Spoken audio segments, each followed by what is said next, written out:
advisory body elected by fishers. Now, bear in mind that both those advisory fishing bodies are ministerially appointed. So, none of the positions on those bodies are elected by fishermen. And in fact, most of the older fishermen here, I haven't been around all that long, only probably the last 10 years or so, and everybody's always complained about ECOF, don't do anything for recreational fishers.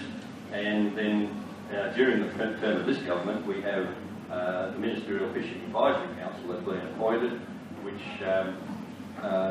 covers all sections of the industry. But once again, there was no election by fishers made up. Our question is that we believe it should be made up of fishers representing every region in the state and funded by fishers. If it's funded by the government, then we finish up beholden to the government. Now, they're already collecting fishing licence funds, and it's supposed to be for the benefit of recreational fishing, and quite possibly this body should be funded by the fishing licence funds. I haven't made too much of a mess of that question. You all had that question in advance. So I'll ask for a response as we go along the table. Yes, the Labor Party will review the structure and the advisory body. Thanks very much, Chris. ECOF is currently under review by our government, and we will replace the current Recreational Fishing Advisory Council. Oh, sorry, do you want me to start that again, or did you hear that? In particular, there will be changes to the membership, appointment process, name and function of the group, which will replace the current ECOF. In relation to the Ministerial Fisheries Advisory Council, there is no intention to replace that body. It is a cross-sector advisory body. It includes representatives from recreational, commercial and Aboriginal fishing, agriculture and conservation. So yes, ECOF is currently being reviewed and will be, and there will be changes to the membership, the appointment process, the name and function of the group will be changed. But in terms of the Ministerial Fisheries Advisory Council, there is no intention to replace that group.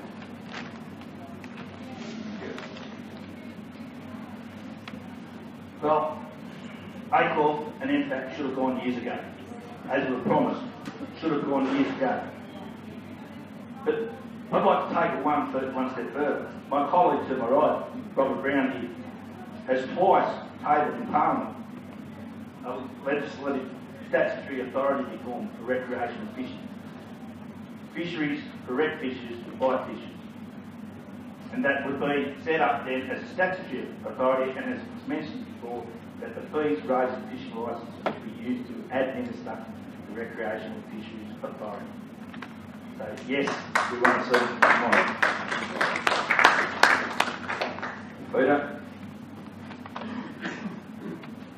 Yes, of course, ECOF should have been dismissed years ago, and I mean, I've been involved with the Fishing Association for a lot of years, and right from day one it has always been said that fishers should have been able to elect their representatives on any ministerial advisory committee.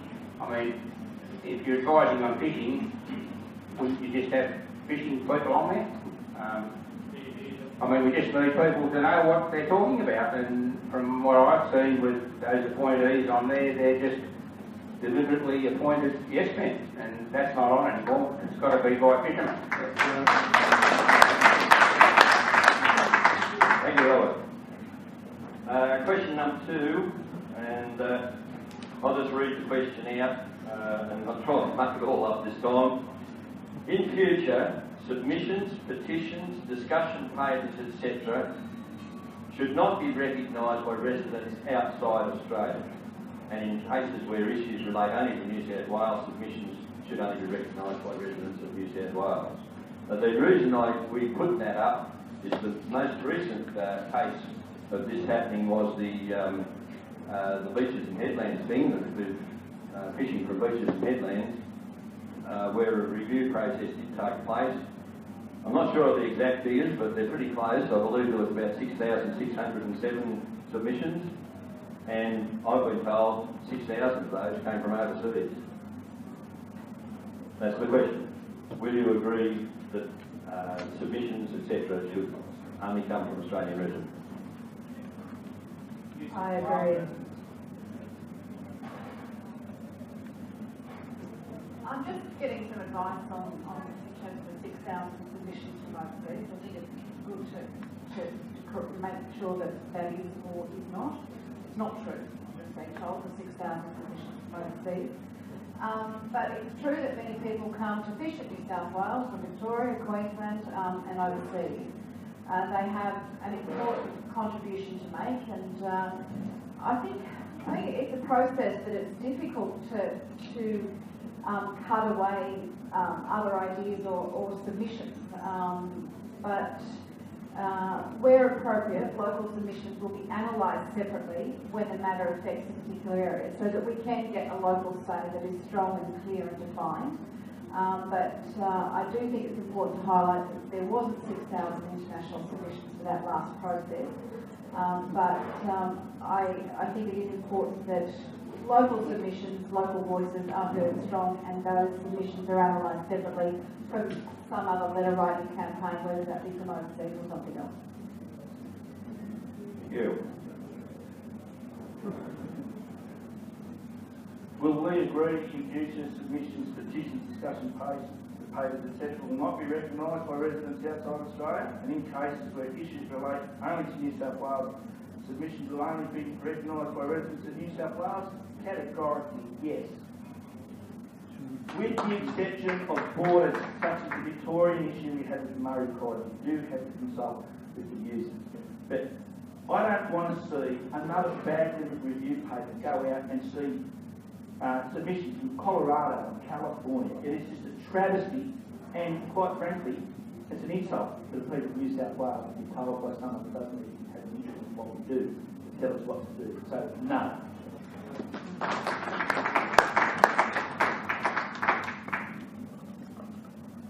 We've already put our answers into these questions and spent the week back together, but of course the answer is yes. Every time there's a call for a submission or consultation papers or whatever, there's always a group that gets out with form letters and whatever, they send them all over the world, get them all filled in, and they're all counted. So, yet, if the recreational fishers in New South Wales do one, it's all counted as one. Is that correct or not? Well, shouldn't be right, should it? And any local issue should all be like a New South Wales issue. Why would they want submissions from Western Australia on a New South Wales issue? Well, I don't put submissions in from Western Australian fishing problems that I really don't know much about. It's just sensible. So my answer is yes. Thank you. Brings us to question 3. Would you support a permanent moratorium on marine parks?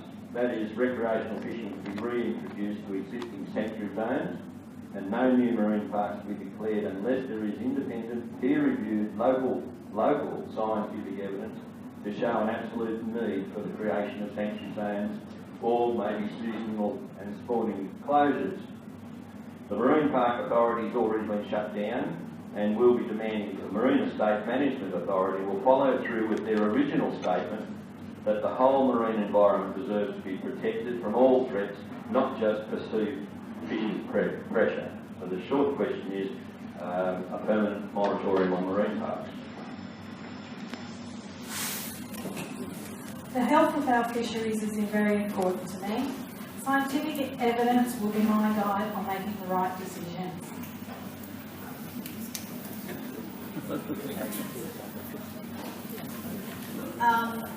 We agree that there shouldn't be any further marine parks unless everyone's on side. The science is on side, the social and the economic indicators are that way inclined. And I do note that Pollie, who is the opposition leader, the Labor Party has announced that there'll be a marine park for the whole of Sydney. So, yeah, so but we agree with you, it's got to be science-based, social and economic, and I do highlight that we have opened 10 boil beaches that have been part of the Marine Park Estate up to open to fishermen. Because we consulted, we looked at the science, we had discussions with the local people, and 10 of them have been reopened. So I don't see there's much difference with this on that one. Peter? We'll agree to a permanent moratorium because it's the man sitting immediately to my right that moved it in Parliament that it happened. Of course we want a permanent moratorium on marine parks because it's the Shooters and Fishers Party bill that got raised in Parliament that gave us it in the first place. So, yes.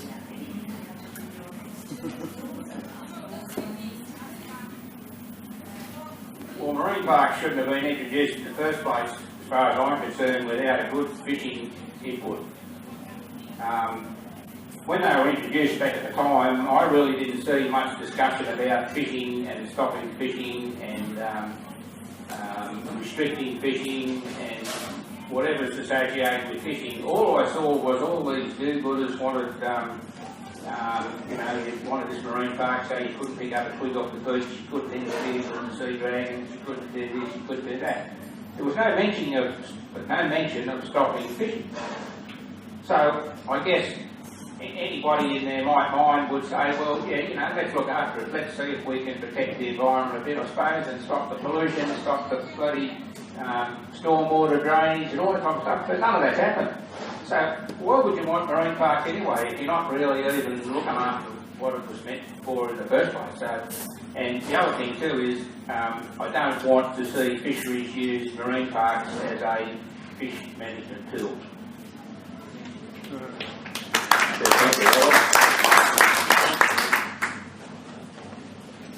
Okay, from time to time we need to attend meetings between ministerial staff or indeed DPI fisheries and recreational fisheries. We're suggesting that at all meetings between departments or ministerial staff with recreational fishers, there should be a representative from a commercial fishing sector present, and conversely at all meetings involving commercial fishers, there should be a recreational fishing representative present. Do you agree with that? Yes, I am committed to full and open consultation with them. Likewise, Fran, we're open to full and frank meetings disclosure. But I don't think it is in the best interest of the recreational fishing or commercial fishing to have a blanket rule on who attends meetings when and where. So I'm not going to say yes to you that you must go to recreational fishing meetings and commercial fishing must come to your meetings. I mean, that's up to, I think, the Minister and those that are making decisions to make the best judgment call. But we will be open. We will have good dialogue.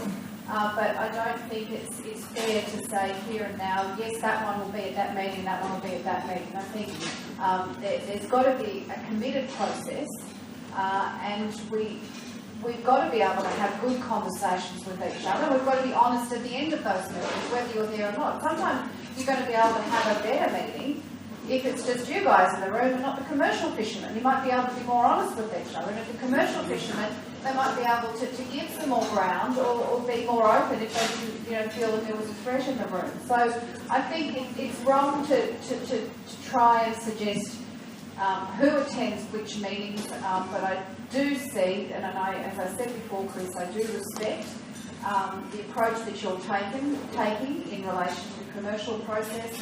We do want to be able to eat local fish if we don't have the chance to be able to go and fish for it ourselves. But I think there's got to be an open process as much as possible, but I don't think we can make it a blanket rule here and now who attends the meetings for the future of fishing throughout New South Wales. Thank you, Melinda. Peter?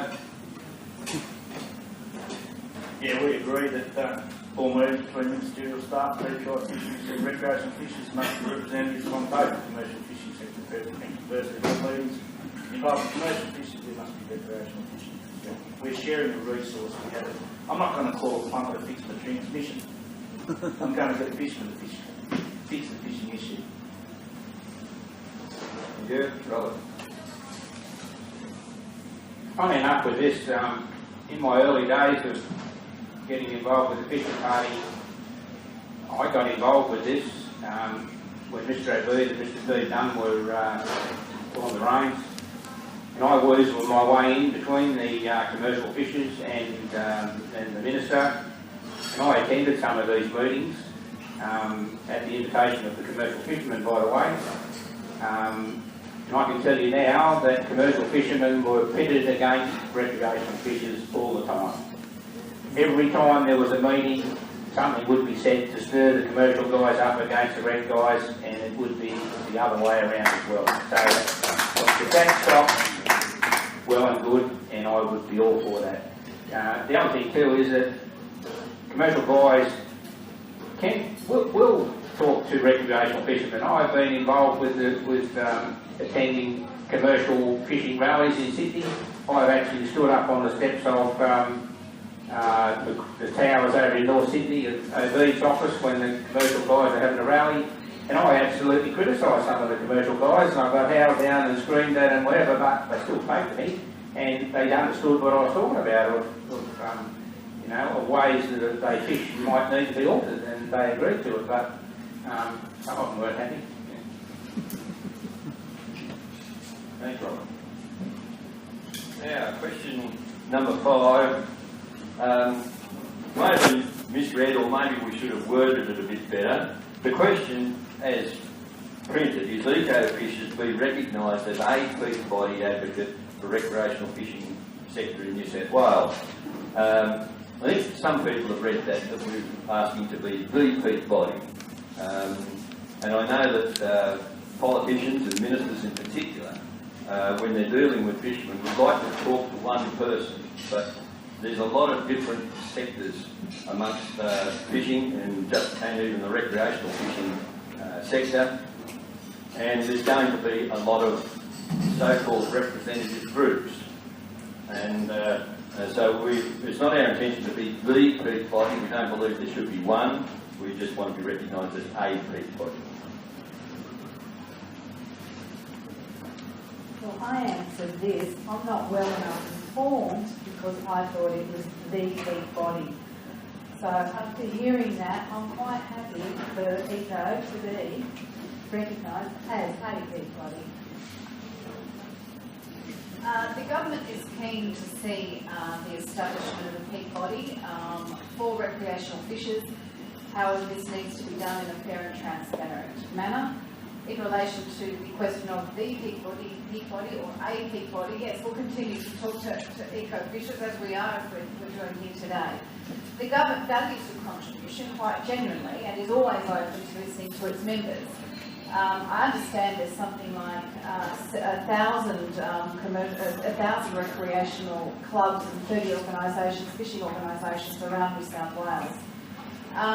It wouldn't be appropriate for the government to single out a particular group, but certainly we'll continue to listen to you. However, the establishment of a peak representative group is primarily a matter for recreational fishers themselves. However, the government will assist where appropriate to see this important initiative delivered. Thank you, Robert.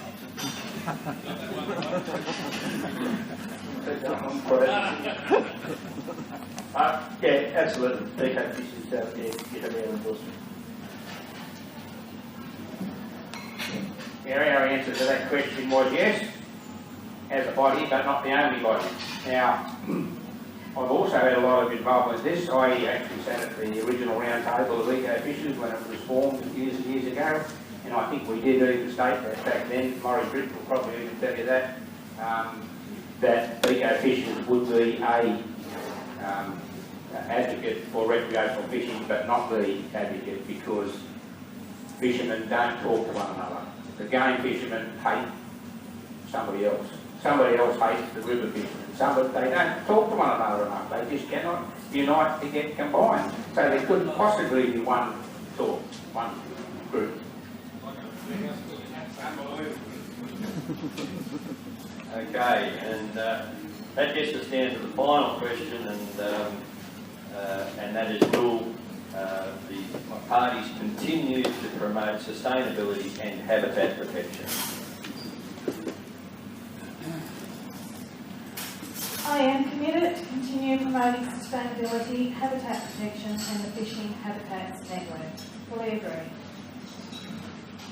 Well, Fran, we're in agreement again on that one. Yes, since being in office, the government has continued to provide funding and support for Habitat Works. The Fish Habitat Network was announced by the Minister for Primary Industries in 2014, and the government and New South Wales DPO will continue to support this important work.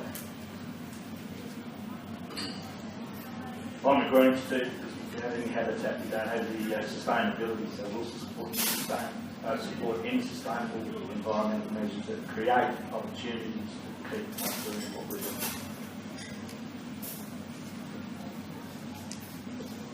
Well, this has been our number one policy ever since the fishing party started, and you couldn't say anything else but yes, because without a great habitat, good water quality, good environment, we don't have a resource, and it needs 110% protection, and it's not getting it, but we will see that it does. Okay, thank you. That covers the policies of the various parties, and it also answers the questions that have been put up by ECOfishers. And we now get to the section where you guys get to have a say or have to ask a question.